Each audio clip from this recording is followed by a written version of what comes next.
দেখেন আরেকটি বাইক কিন্তু ওঠানো হচ্ছে প্রায় এখানে ছয়জন বাইকটাকে কিন্তু ওই পারে নিয়ে যাওয়া হবে 200 টাকা করে।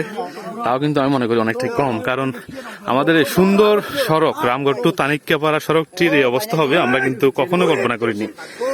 পাহাড় ধস আমরা দেখেছি, কিন্তু এমন ডেঞ্জারাস পাহাড় ধস কখনো দেখিনি।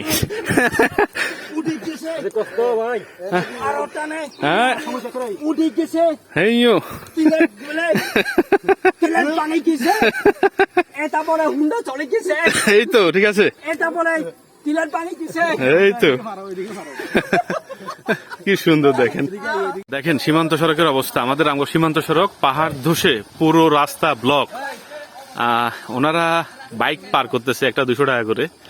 সকাল 10টা হ্যাঁ, পাহাড় হঠাৎ করে বলতে পার না নিশ্চিত করে আমাদের কোনো মানুষ তো কোনো সমস্যা হয় নাই এখানে, কিন্তু মানুষ সমস্যা হয়েছে না, কিন্তু আমরা বলতে পারি না। তখনকার এখানে একজন মহিলা গুরু চরণে ছিল, কিন্তু উনি বলতে পারবো, আমরা সঠিকভাবে তথ্যগুলো। কেউ তো এমনি আহত হয় নাই।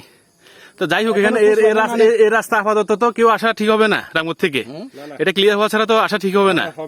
যদি যারা আছে তো আমরা এখানে আছে যা আমরা হেল্প করতে পারবো। হুন্ডা হেল্প করতে পারবেন আর কি, আমরা কিন্তু বড় গাড়ি না পারবেন না। আচ্ছা যাই হোক, আপনারা যারা দেখছেন রামগড় থেকে যারা খাগড়াছড়ি যাবেন এই সড়ক দিয়ে মাটিরাঙ্গা অথবা রামগড় থেকে মাটিরাঙ্গা অথবা খাগড়াছড়ি যাবেন, তারা এই সড়ক আপাতত আপনারা বাদ দেন, কারণ এখানে পুরো একটি পাহাড় ভেঙে পুরো রাস্তা একবারে ব্লক হয়ে গেছে। কিন্তু আপনারা যদি আসেন আবার ব্যাক যেতে হবে।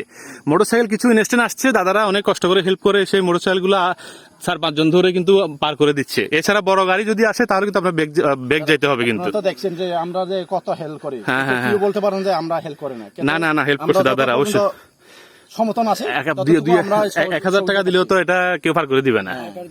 ঠিক আছে দাদা, সাবধানে থাকেন আপনারা। কেমন এই হচ্ছে সীমান্ত সড়কের অবস্থা, আপনারা নিজের চোখে দেখলেন পুরো একটা বিশাল পাহাড়। যদি এখানে মানুষ থাকতো জায়গায় নির্ঘাত মৃত্যু। এই বিশাল পাহাড়টা ভেঙে পুরো একবার রাস্তা ব্লক।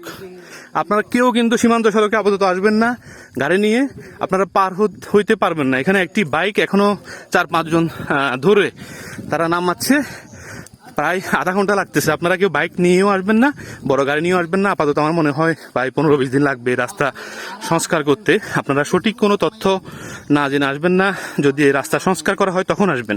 এটা হচ্ছে আজকের আপডেট। আজকে সকালে কিন্তু 10টার দিকে ঘটনা ঘটে। দেখেন কি কঠিন মুহূর্ত।